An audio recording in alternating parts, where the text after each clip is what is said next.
Hello and welcome to the I3 lecture series hosted by the Masters in Digital Photography program at the School of Visual Arts. We are thrilled to have screenwriter and director David Riker as tonight's guest speaker. David's debut feature, La Ciudad, the city, won awards at South by Southwest, San Sebastian, Havana, and the Human Rights Watch International Film Festival, among others. His second feature, The Girl, starring Abby Cornish and Will Patton, won the NHK Award for Best American Screenplay at Sundance. Most recently, David co-wrote with Jeremy Scahill the documentary Dirty Wars about the global war on terror. In 2014, the film was nominated for an Academy Award for Best Documentary Feature, as well as the Writers Guild of America Award for Best Documentary Screenplay. The recipient of Guggenheim, Rockefeller, and Annenberg Fellowships, David teaches screenwriting and directing at CUNY and Columbia University's graduate film programs. On a personal note, when I received my first museum commission from the Queens Museum of Art, I turned to David for advice on establishing a relationship with the Mexican immigrant community in that borough. Although we hadn't previously met, what I found in David was both a friend and a mentor. And I am sure his generosity to me was not an exception, but rather the rule when it comes to his character and outlook on life. Please help me welcome David Riker to our lecture series. Thank you, Jaime. Yes. Welcome to all of you, and thank you to the SVA for inviting me. Jaime, when you asked me if I would do a lecture in the Masters of Digital Photography, I really thought that I wasn't qualified, because it's been a very, very long time since I thought of myself as a photographer, and I was never a master. I'm a filmmaker, and as I thought about what I could talk about tonight or what I could share, I realized it would be an opportunity for me to understand why I started work as a photographer and then abruptly put the camera down. I put the still camera down and stopped taking photographs and made a decision to make films. And I wanted to explore that tonight with you and to try and look at the process with fresh eyes, because I haven't looked at the photographs that I want to share tonight, in some of them in 35 years or 40 years. Almost none of them I've ever shown publicly. And so for me, it became an opportunity to try and answer the question myself. What was the problem for me with the still photograph? Why is it that I felt I had to leave it behind? And maybe at the end of the lecture, I'll confess that I didn't leave it behind, but I came back to it. So I've called it a journey in 4 parts, and the first part is work that I did as a young boy, and these are the equivalent of today's selfies. These are photos that I took starting at the age of 12 and 13 years old. I grew up in England, in London. I don't know why I started taking photographs. There was no culture of photography. There was no culture of storytelling in my family. I didn't know any photographers. I had no exposure to photographs. But I started taking photos when I was 11 with an Instamatic and 12 years old with a Brownie. And when I was 13, I got my father bought me a 35 millimeter camera, Praktika. And for the next several years, I took pictures basically of my family. This was a trip to Stonehenge with there's my father. Photographs of my mom.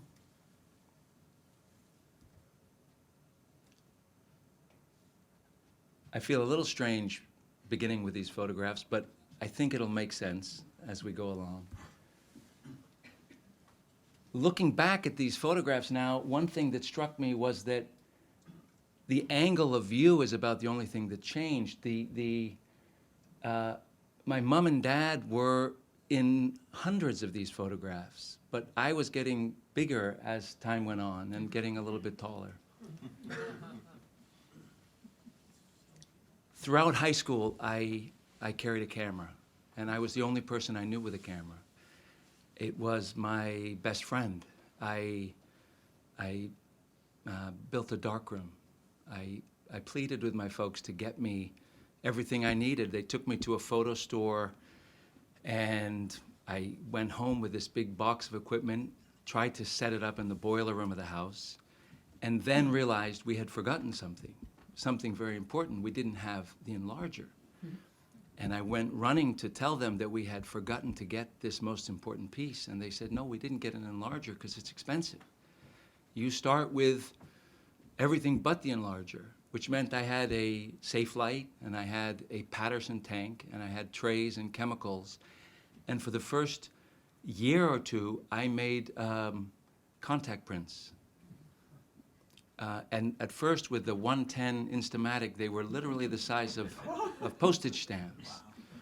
And this is why I got a brownie. They were bigger. But my experience was of these very, very small photographs. But being in the darkroom, trying to figure out how to bring these images out of the darkness was really magical to me. And looking at the pictures now, it's hard to believe that they were so important to me at that time. I mean, I have 2 children now, and they take, in a given day, more photographs than I took in my entire childhood. You know, we live at a time of this blizzard of photographs, but this was a different era, and I was in a different place, and these photographs were somehow a way of trying to make sense of something I didn't even understand, which is, who am I? Where am I from? What the hell am I doing in England?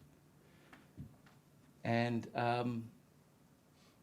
then, just before graduating from high school, we were taken to the Victoria and Albert Museum to see a retrospective of photos by Don McCullen, the war photographer.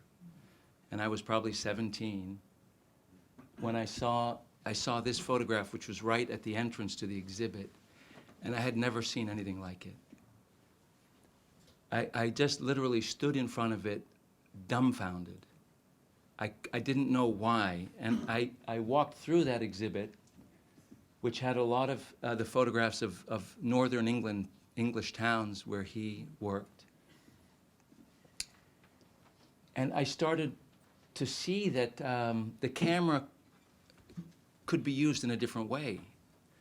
I started to look at the work of the WPA photographers like Walker Evans and Dorothea Lange, photos that we pretty much all now are familiar with. The Migrant Mother series.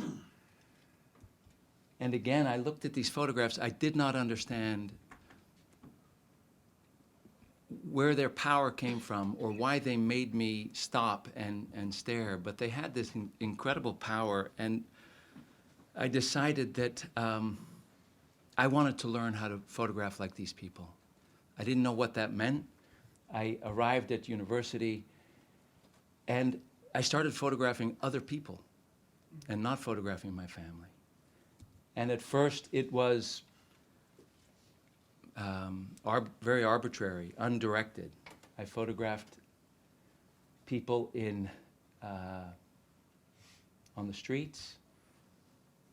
This is a photograph in Florida. This is a photograph in Italy. And another series that I photographed on a train platform in Milano. My photography teacher at university looked at these pictures and really encouraged me to focus on a theme, to focus on a subject. And because I had become active as a student in the anti-nuclear movement, the peace movement, let's see if I can bring this up. I began to photograph student activism and demonstrations and protests. And over the next 4 years, 3-4 years, I photographed the peace movement in the US, mostly meetings to organize, marches. I actually went out to Seattle to photograph the families that were protesting against the Trident nuclear base, and got myself into a small plane and photographed the nuclear bunkers.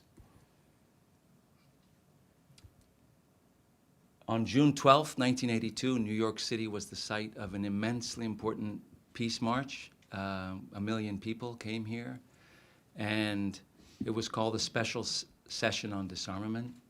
And I photographed there, in a single day, a whole series of photographs that I started to feel I was in this protest, but I was experiencing it in a kind of a ritualistic way. The whole, it didn't seem like just a street protest. It seemed to me like it was profound, a space where people were revealing something profound about themselves.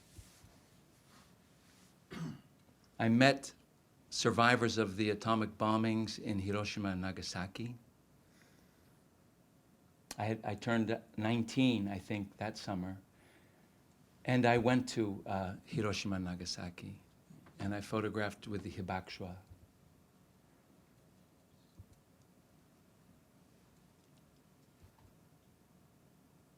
I've never shown these photographs, and many of them I've never actually printed.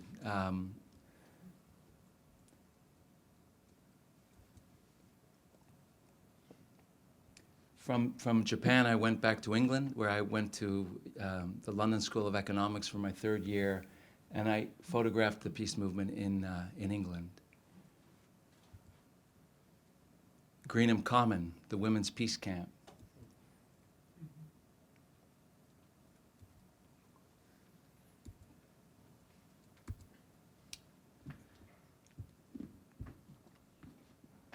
By 1985, I had what probably most of you who are students here now call a portfolio of work, with a single theme and a growing dream that one day I might join the ranks of an agency like Magnum and become a real socially engaged photographer. And it was at that moment that I stopped taking photographs. It was at that moment that I had this very unexpected epiphany. And the epiphany was that I didn't know any of the people I'd photographed. It was a portfolio of strangers. Even if some of the images had some kind of power or compositional integrity, I looked at them with this overwhelming sense that I had failed, because I wanted somehow for these photographs to speak, and I looked at it and felt as though I had rendered the subjects mute. I was actually in the practice, this is in Greenham Common, of taking the work with me and showing it to people as I photograph them. They're looking through some of the photos that you have just looked at now. But I made a decision on the spot at the end of university to stop taking photographs, and I need to answer the question why. I need to be able to explain why, because it was not a happy moment at all. It was a very, very painful moment. In England, the year before, I had looked for a darkroom to print because there wasn't one at the university. And I found a place that I could rent in the East End that was called Camera Work. Don't know if the name is familiar to some of you, but It was a community darkroom, and I discovered that they had a magazine as well called Camera Work. I now know more about it. It was founded in 1976. It lasted for almost 10 years. And it really impacted the way British photographers thought about their work. And it impacted me viscerally. The issue on the right, Lewisham, was 1977, when the National Front, the Nazis, marched in South London and attacked the South Asian community. And Camera Work asked a series of photographers, what are you taking pictures for? Why are you taking these pictures? What is the point? Who are you? What's your relationship to these people? Those questions started to force me to try and answer a question I hadn't thought about. In the same magazine was this short article called The Second Photography. I just actually went to find these. I haven't looked at them in many, many years. I found them online, and I looked back at this essay, but I remembered it all these years. The writer described photography as having two histories. A first photography that was, in the early days, with cameras that required long exposures, and therefore the subjects had to sit very still. And then a second photography that began with the advent of things like Kodak Instamatic cameras and the language that came with it, snapshot. And what the article claimed was that something profound had been lost in the move from the first to the second photography, and that something was an obligation to the subject. You could not take someone's picture. You had to make the photograph with someone. You had to know the person. It was impossible to have someone sit without there being some kind of understanding between the two of you. And I think it was the questions of why you're taking a photograph and what is your relation to the people you're photographing, with this other idea about that the camera allowed me to snatch moments and not know who I was photographing, that really caused a crisis for me and led me to put the camera down. I should probably say that's the end of the lecture, but it's not. We're just kind of, we're at the halfway point. Determined to find a way to continue working, but not have the subjects of my work be, quote unquote, mute. I had the novel idea that I needed to make films so they could speak. And I didn't actually give a lot of thought at the time that maybe I could continue photographing, but in a different way. Instead, I thought I needed to put the camera down. And for what it's worth, I sold all of my 11 by 14 portfolio prints on the street in Harvard Square, $20 a pop. And I sold the backup prints and the third and fourth set of prints because I really felt like the work shouldn't be seen. And I decided to start making documentary films with the idea of giving voice to social movements. It took a few years for me, with some missteps, to be able to make the first documentary. And that was in 1988, when I was 25. I went up to a small town in Maine called Jay, Maine, that is a remote, extremely remote, small paper-making town, where the lives of everyone in the town revolve around the paper mill. And it had been a paper-making town for 5 generations, French-Canadian. And it's fair to say that for 5 generations, not much changed in the town until 1987. when, for the first time, the deeply loyal community of paper makers went on strike.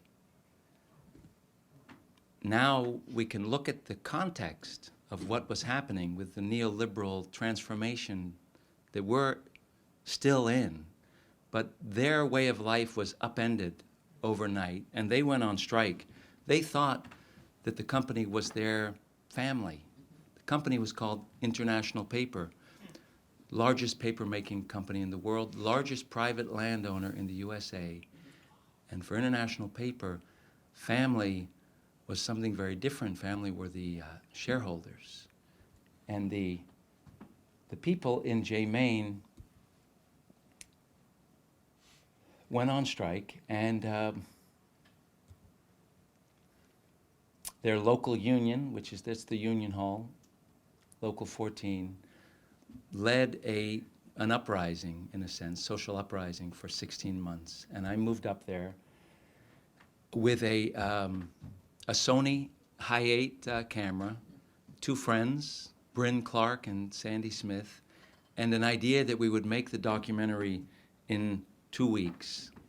And those of you who are documentary filmmakers know how ridiculous it is.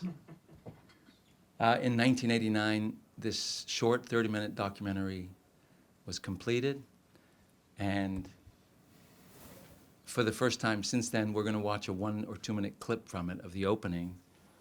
And please note the very opening of the film is text, which you can see on the screen.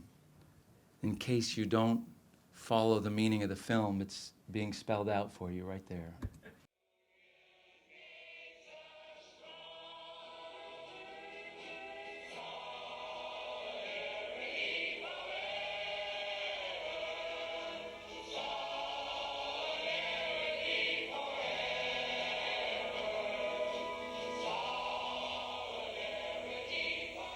There's not one man up there that's worked for over 16 months, because that's all we've been out. And a lot of them work less than that because they got a great turnover up there. But somebody with 35 years like me, and people with 40 years, has been dedicated employees, come there and went into work many times when I really didn't feel good. I worked up there when I was sick. But that shows you how they appreciate and where they treat their health. All you are is a number. Many Faces of Paper hasn't had a public screening since 1989, when in this photo you can see it screened at the Union Hall.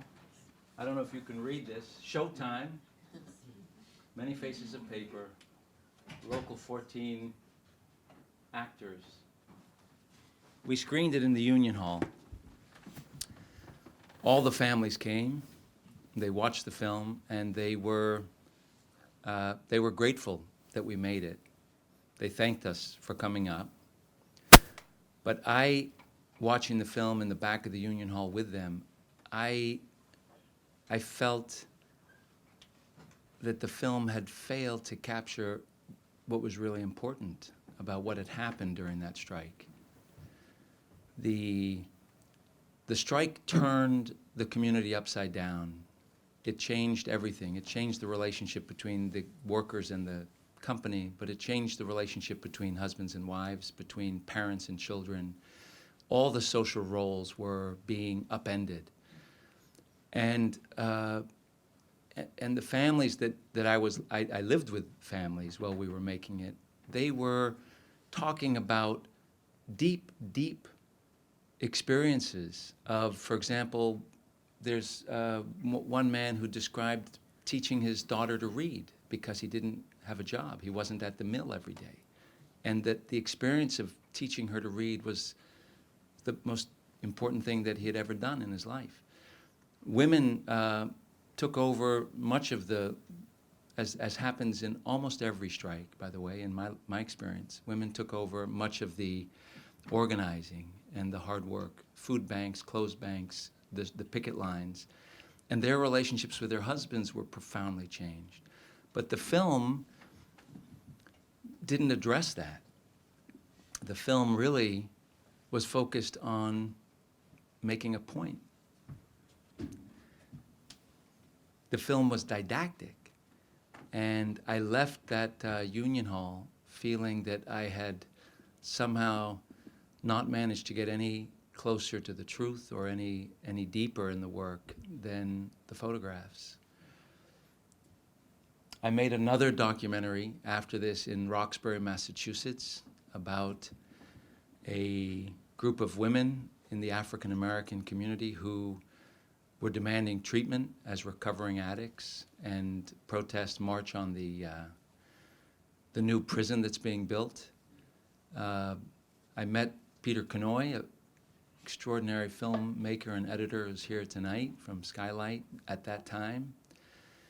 And I don't have time to talk about Roxbury, but the experience was the same with both films. I really felt that somehow the intention was not enough. The films did not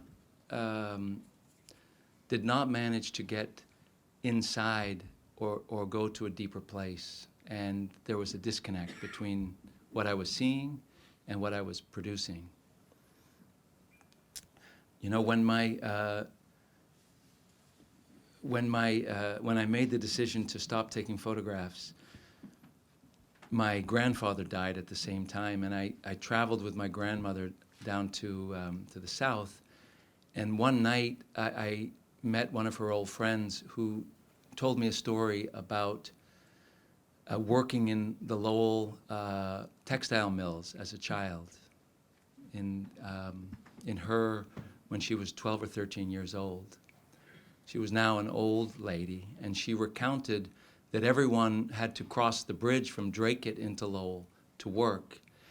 And in the winter, it was bitter, bitter cold. The bridge was covered with ice. And at the end of the day, her mother would offer, her name was Georgia, would offer Georgia a choice to buy a loaf of bread at the bakery that was on the Lowell side of the bridge and walk home, or to take the bus back home. And she said that she always chose to buy the bread, and that they would wrap themselves together and walk back across the bridge at night.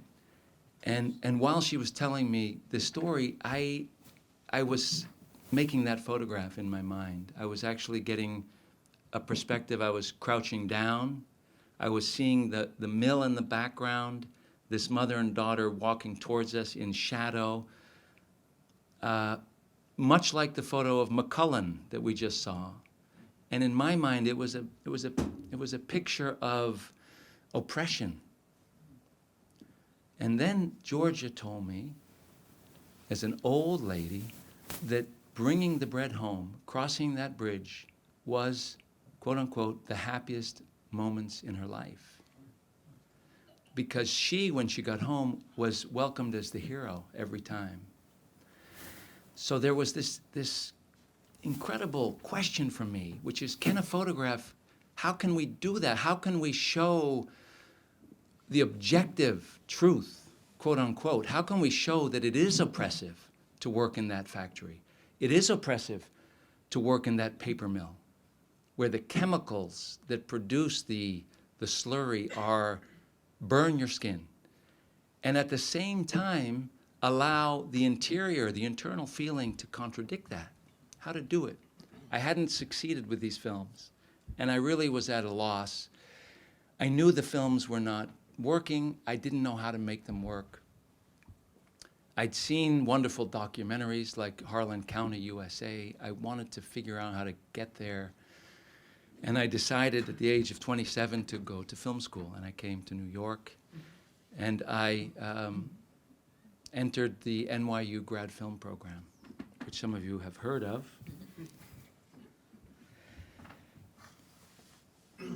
You know, I told myself I was going to watch the clock so that I'm on time. I have no idea if I'm on time, but is everyone still with me, or is this okay?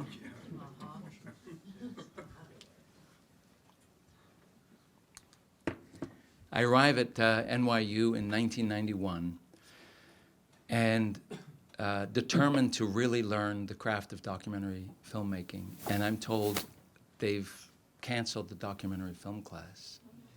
There's going to be no documentary this year, and we don't even know if there's going to be a documentary next year. What you need to do is write a screenplay, cast actors, and make a fiction.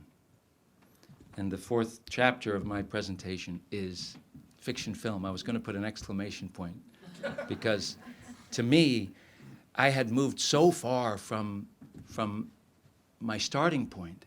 My starting point of seeing the photographs of Dorothea Lange and Don McCullen and wanting to use the camera to somehow speak about the issues in the world that had this social weight.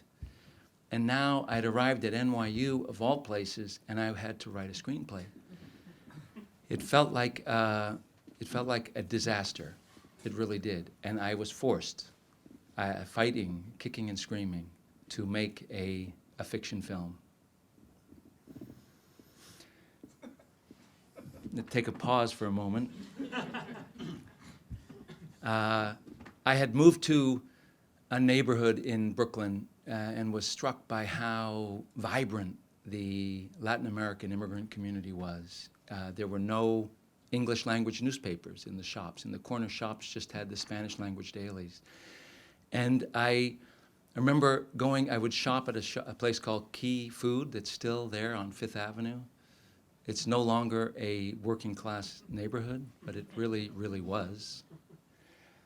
And I saw this old station wagon parked outside, and a father and daughter, I'm assuming a father and daughter, a man and a girl, were inside. The father was in the front seat. He had the car radio on. He was parked.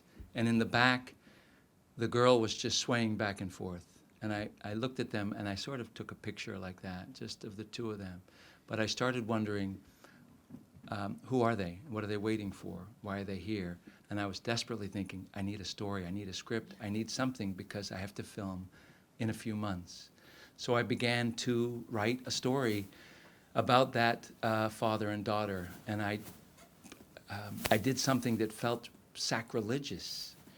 I decided to invent things.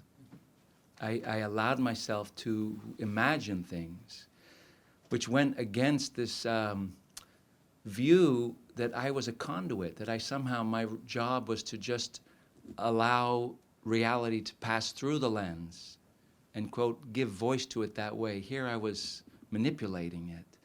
But I wrote a short film. It was called The City, or La Ciudad, and it's about a puppeteer. And NYU, I'm getting ahead of myself, NYU was not at all happy that I was going to make a film in Spanish because I'm not Latin American, and to make a foreign language film was the kiss of death for your career. It was really very serious.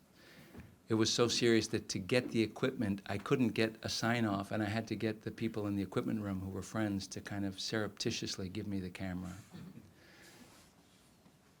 But something else happened there, which is that the production teacher, when he learned that I was going to be filming in the South Bronx, he told me in his office after class one day that he's just going to give me a few pointers. You're working in the South Bronx, it's a dangerous neighborhood. Your first stop needs to be the police precinct. Go in there, we'll give you a letter, you tell them you're from NYU, and they will shut the place down for you. They will give you a cordon in which you can work. They will literally bring police out on all the street corners and protect the crew. And I was shocked that that was the advice that I was being given. I had gone to the South Bronx because I had written a story about a puppeteer. There was a puppetry festival. I went to the puppetry festival at the Public Theater, and the room was filled with kids who loved it. And I went up to find out where they were from, and they were from the South Bronx. And I asked if I could come to their school, and I went to their school, and I said, I want to make the film here. And the can I go back? The church that you see right there is St. Mary's, and the priest was a wonderful Puerto Rican priest named Luis Barrios, whose church was mostly empty on Sundays, but the basement, which had a food kitchen, was packed. And he said, I love that my church is full on Sunday. The public school is just behind the church, and this vacant lot where we set the puppet, a part of the action, was right beside it. And so instead of going to the police precinct, I went up and I started to talk to the people who lived in the community. And we filmed the film without any, I'm happy to say police, but also with look, Luis Barrios is here with his children. In October 92, over the course of 5 days, we shot this short film. And that is the young girl who plays the daughter. As a side note, she sent me a photograph 6 months ago of her and another little girl that I took at the time. And the other little girl was her cousin. And I didn't know who she was, but she told me that's Alexandria Ocasio-Cortez. So I have a picture of Alexandria sitting on my lap when she's about 4 years old while we made the film. You can take the credit. We screened that short film in the church. That was the premiere. And unlike the screening of Many Faces of Paper in the Union Hall, the screening in the church was transformative for me. We had to bring a 16-millimeter projector up there, and we screened the film over and over and over and over throughout the weekend, and hundreds of people came. But what was so profound was how they responded to the film. They got up to talk about their own lives. A woman, seeing that the main character is homeless and lives in his car, shared with the audience that she was living in her car with her child. And people started to come up and give me their business cards. The guy who had a bodega, the car service drivers, they all handed me their cards and said, the film is too short. You have to continue. And I have a clip from that here.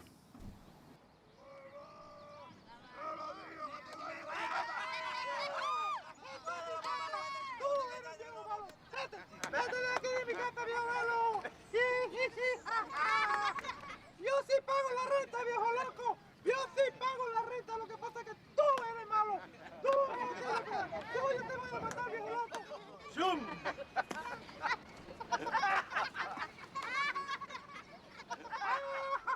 ¡Se fue! ¡Cobarde! ¡Cobarde ese viejo! ¡Se fue!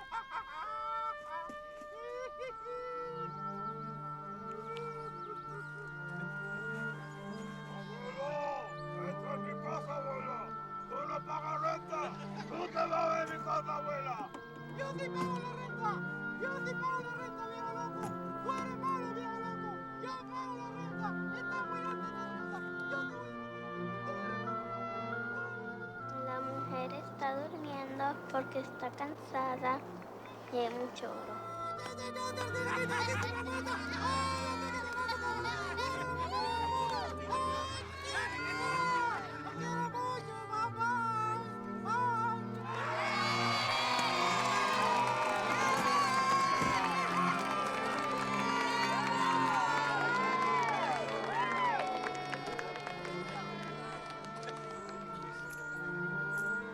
¡Buen show, Luis!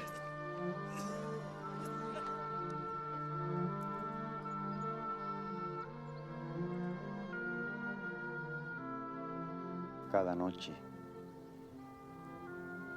cuando las luces estaban apagadas, cuando las estrellas se movían como cocuyos entre las montañas, una niña, acostada en la cama con su mamá, le ponía atención.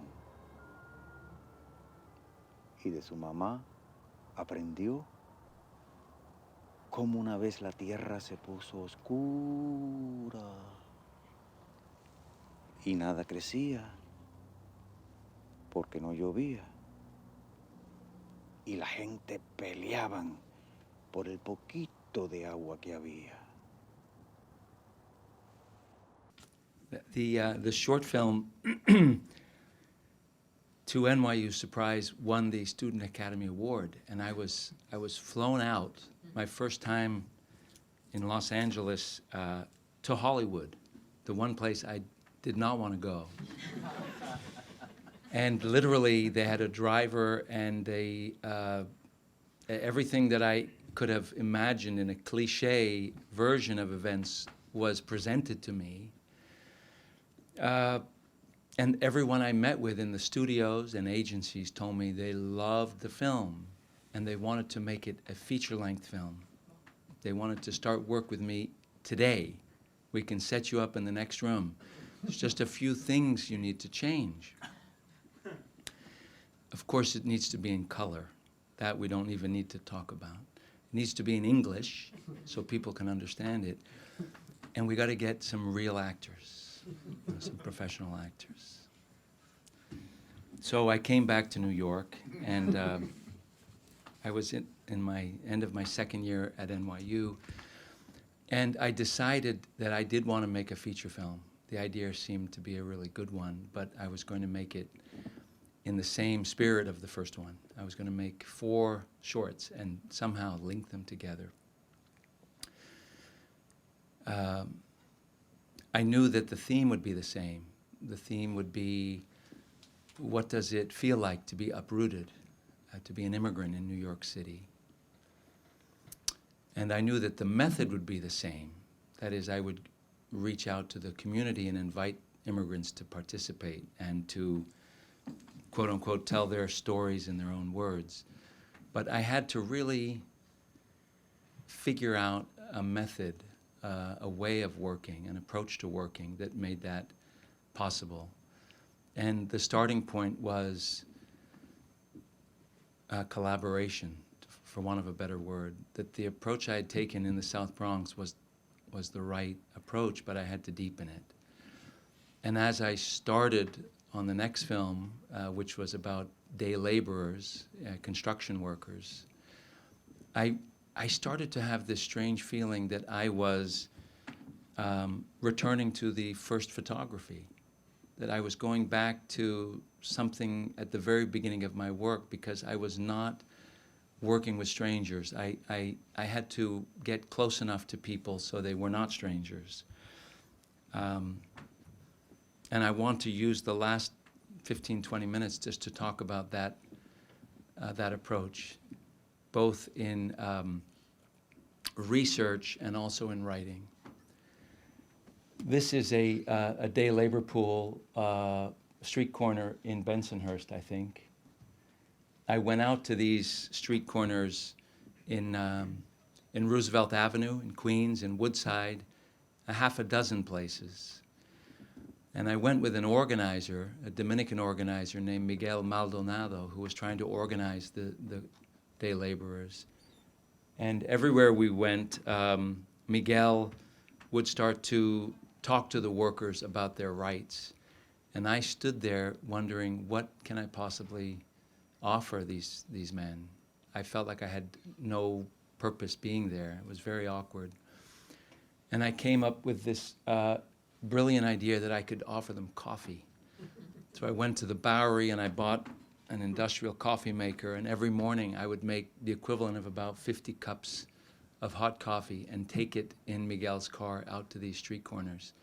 And while he talked to the men, I would shout out in my poor Spanish, "Café caliente, café gratis."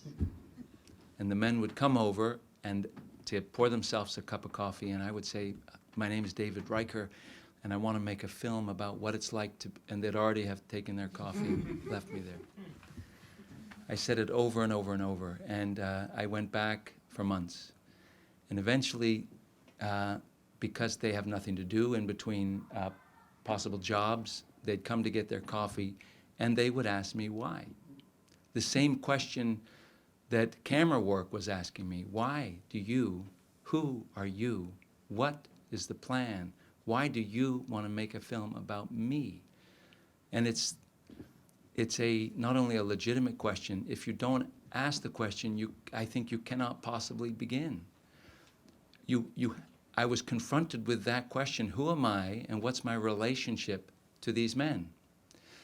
And I had to overcome the fact that I still have to overcome to this day, that I look physically more like an INS agent than the socially committed person I feel I am. I look like a goddamn police officer in the eyes of every immigrant on the street. There's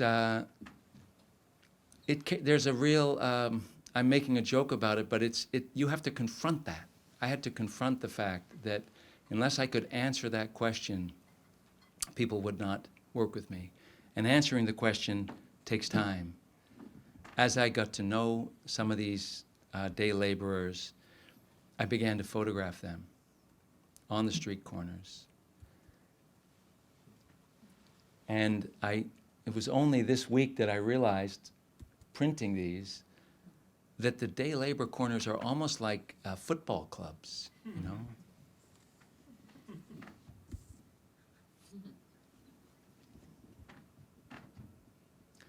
I started having coffee with the men.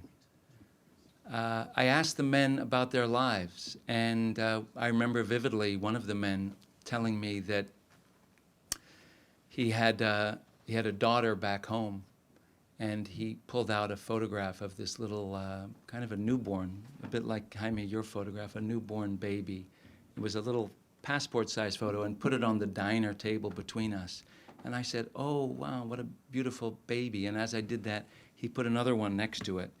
And it was a little toddler, maybe 3 years old.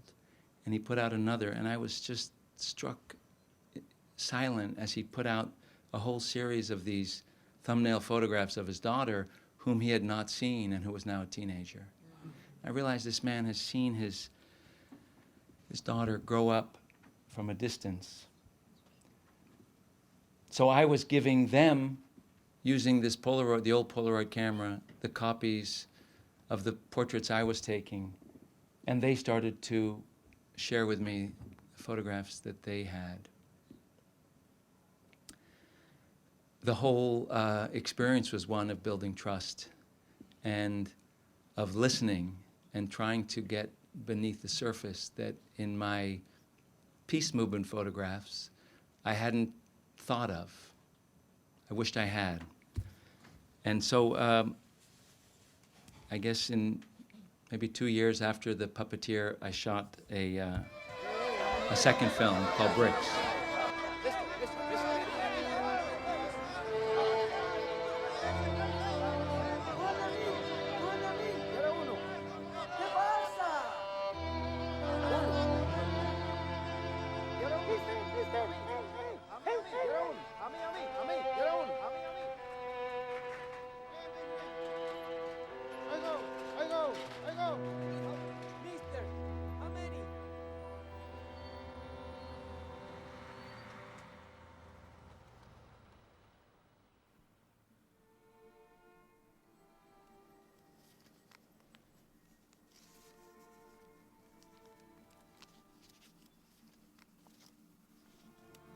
Ayer rompió a llover. Y cuando miré para afuera, vi el palo de mango que sembraste. Y pensé en ti.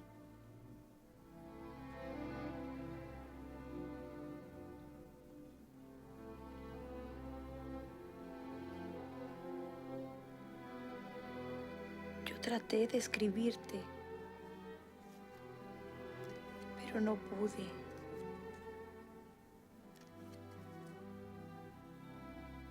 José, llovió tan duro que el río se desbordó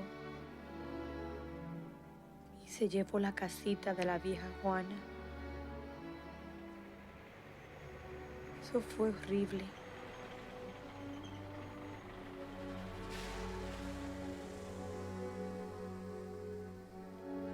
Pero Angelito no se cansaba de jugar en la lluvia.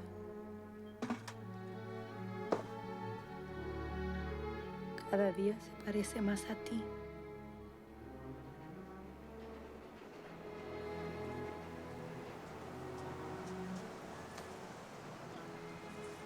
¿Por qué no la lees en voz alta? Así todos podemos oírla. The opening of the film shows the men from the point of view of a contractor looking for work.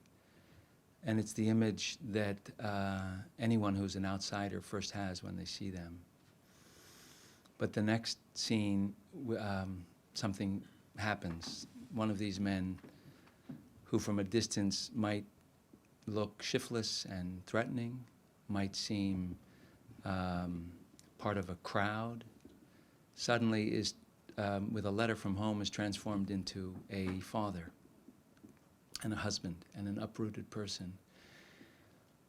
And making the film, I really felt like I had begun to solve the riddle of Georgia and the loaf of bread, that there was a way that fiction could allow me to do that, to both show the objective conditions and also an interior life that might even contradict that. And that requires the first photography. It requires being open to working with people, listening to people, building trust with people, and allowing them to shape the story with you. And it's the approach I've used ever since.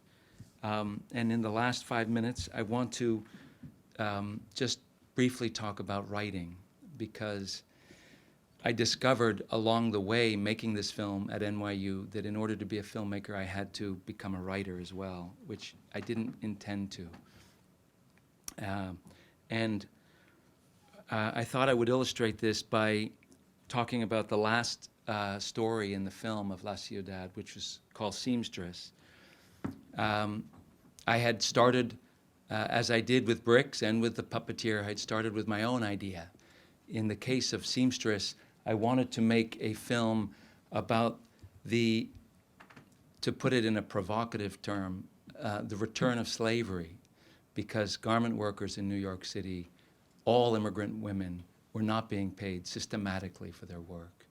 And if you can imagine the area around 42nd Street, it had 50,000 garment workers working in those buildings that today are luxury apartments. I went and started to photograph and meet with the garment workers and to go into the sweatshops with them. And eventually proposed a story to them. I said, I want to make a film about the return of slavery and about the most difficult part of your life in New York City. I did interviews with hundreds of women. I became, as I had with Bricks, very close to many of them. None of them wanted to talk about their experience in the sweatshop. They were already organizing to change that. They were fighting for their rights as sweatshop workers. They wanted to talk about something else. They said the most difficult thing in our lives is having left our children behind, being long-distance mothers. 10 years earlier, the documentary I would have made would have focused on the strike, and I would have missed this story. But by spending time with them and listening to them, they changed the focus of the film. I then tried to write a film that combined the return of slavery, that is unpaid work, with being long-distance mothers, by creating a very simple story of a woman who has not been paid for 5 weeks and gets a phone call that her daughter is very sick and they need money immediately.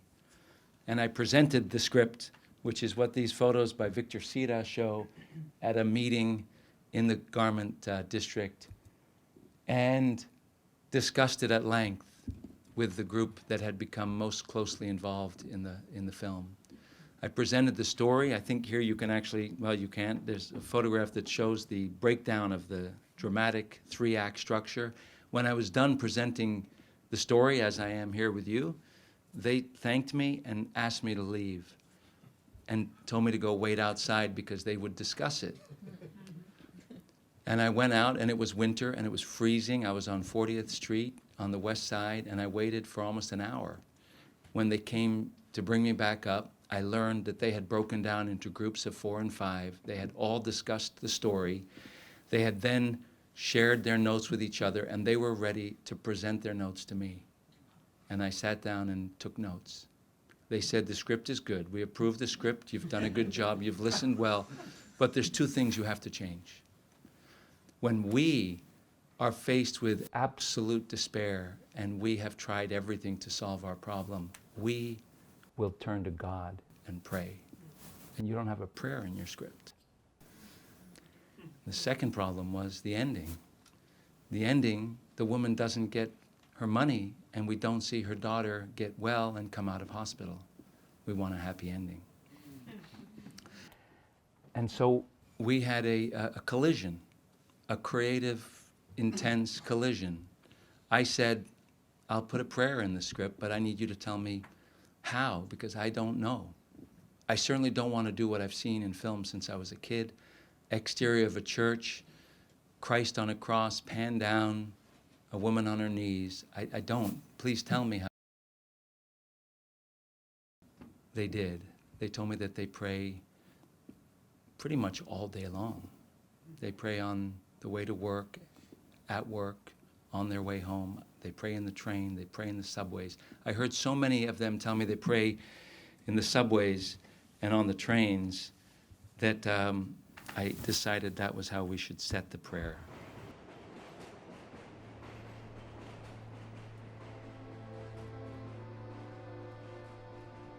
Diosito querido, mi hija está muy enferma. Ya no sé qué hacer. Carmelita está tan lejos y es lo único que tengo. Ayúdame, por favor. Me siento tan sola. Ayúdame. Tú que lo puedes todo.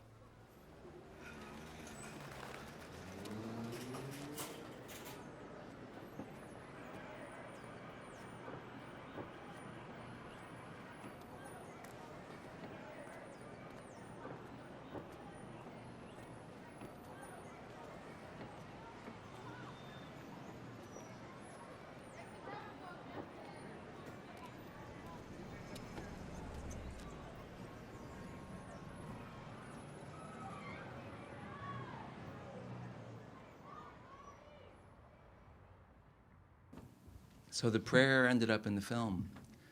The happy ending didn't. To me, the happy ending was false. And yet they wanted it.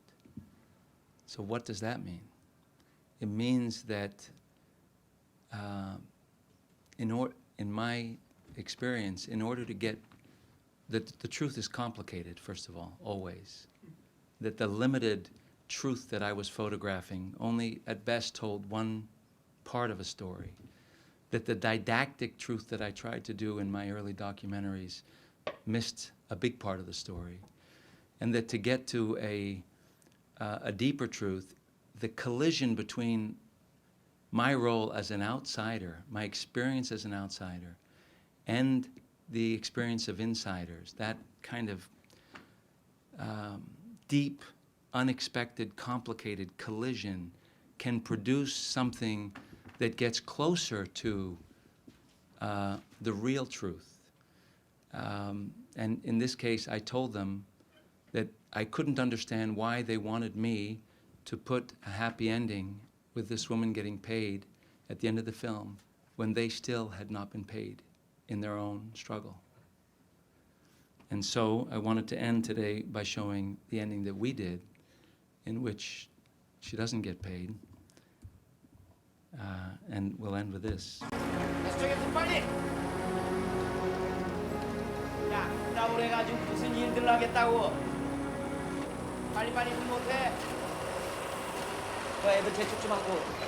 자, 뭘 봐, 빨리빨리들 해. 왜 일을 안 하는 거야? 어? 완전히 넋이 나갔네. 해. 야, 마코. 너 온종일 일 안 하고 앉아만 있을 거야? 뭘 하고 있는 거야? 나도 일하는데. 야, 마코. Necesito que me pague. 일이나 해. Tengo muchos problemas en mi casa. Por favor, mi hija está enferma. Yo necesito el dinero. 잔소리 말고 얼른. No, mi hija está muy enferma. A la casa. 가. No. A la casa. 가라고. No. A la casa. 가. 그냥. 난 너희보다 100배, 1000배는 더 일하는다. 너희들은 근데 불평만 하고.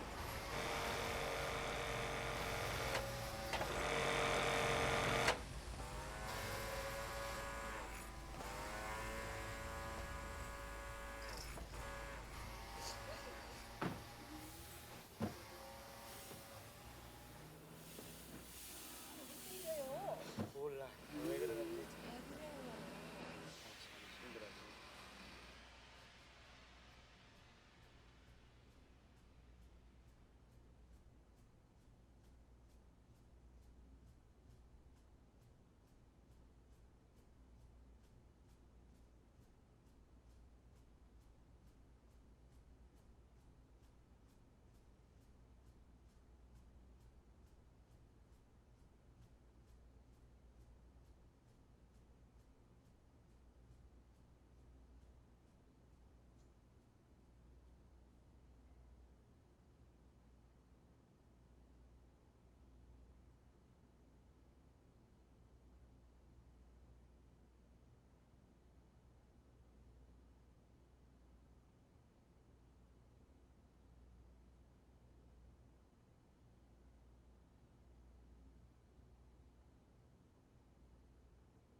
And that's the end of the talk. You speak a lot about how other family members have influenced a lot of your work. I was just curious, since you've become a father, how have your kids and being in a father role influenced you? Wow, that's a really, I need time. My output has diminished immensely since the kids were born. It's funny, the film that I made after this is called The Girl, and it's about a young girl, and my own girls were growing up as we made it. And I think that the main thing that being a father has done has allowed me to understand more deeply what it means to be a father. I understood it kind of intellectually when I was making La Ciudad. As far as artistically, I can't think of anything except tonight, my 16-year-old, just as I was coming out, having spent almost a week trying to find these photos and put them together, and she, with her friend, in about 15 minutes, put a keynote presentation together that I thought was better than this one of photos. You talk very, I think, eloquently about the way that this idea of collaboration that you've developed in a very hard-won, hard-fought way has had this incredible impact on the product, what's produced, the work of art. Could you talk a little bit about what you've gotten out of the collaboration as an artist, not just in terms of the art that's produced, but how that collaboration has affected you.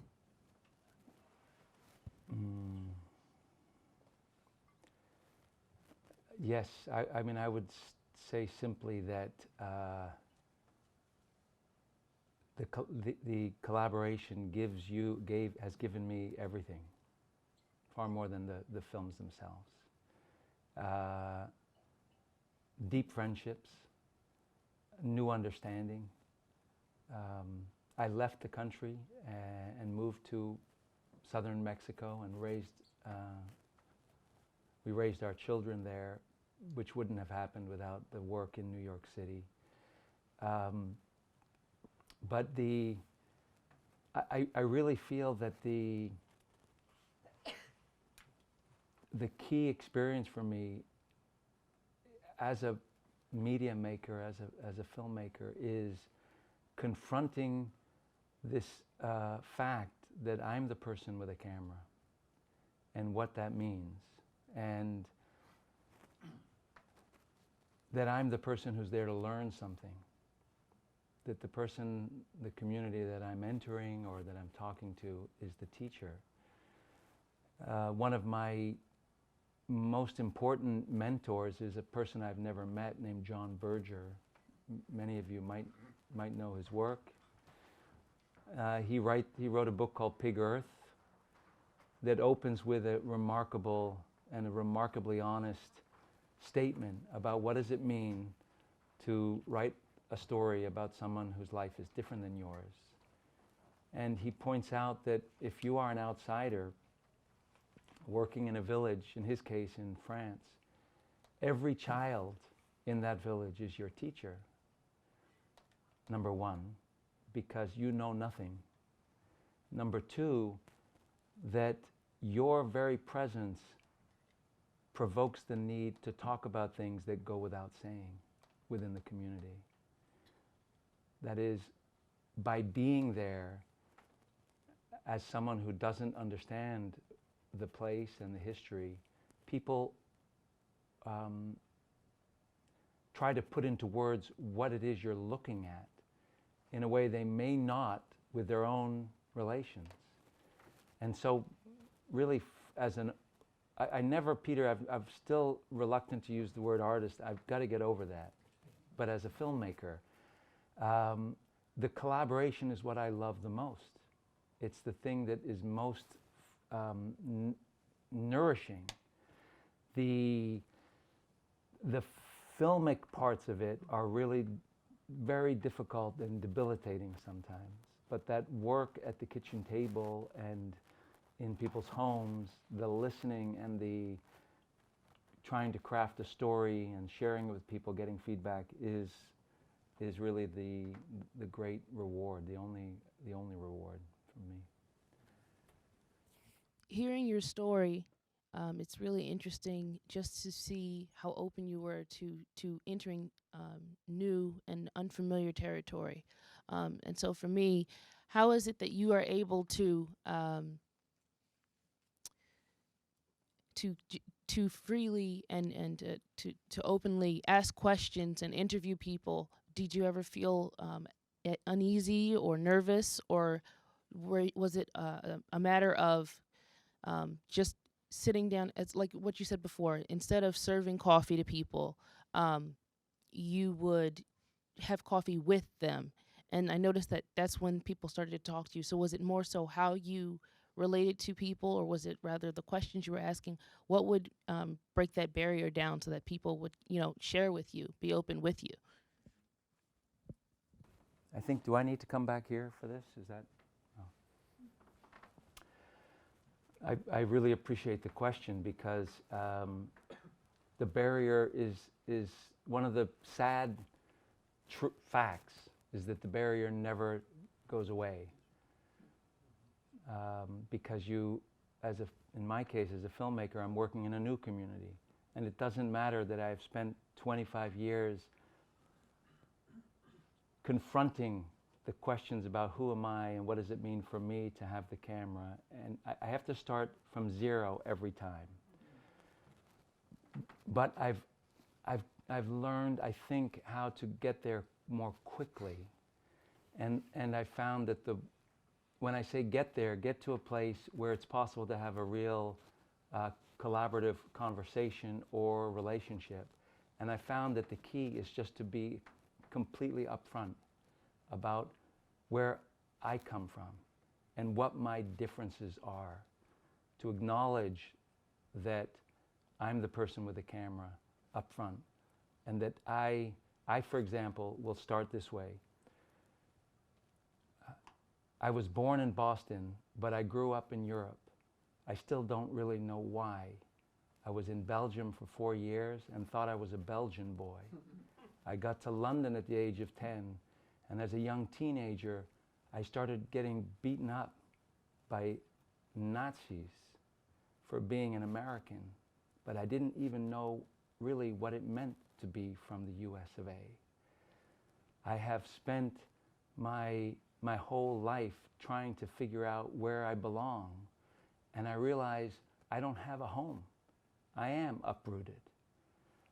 I see the world the way that other people have made me see the world, through films and television shows and photographs since I was a young boy. And I recognize now that those films and photographs, for the most part, were destructive and damaging and limiting. They gave me an idea of what it means to be a boy. Boys don't cry. What a girl should be. What it means to be, quote unquote, white. What it means to be from the US of A. All of these ideas are myths. And I've spent my life trying to shake them. And I now, with the camera, want to try and confront that with you. I understand the camera is a destructive instrument.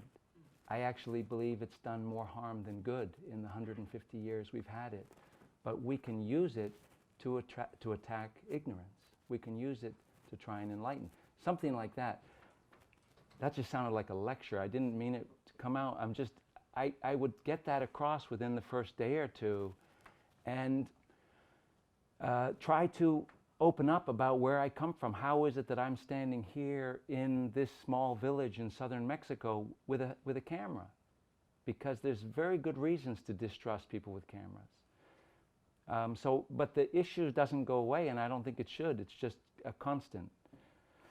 Did that? Yes. It did? Okay. Yeah.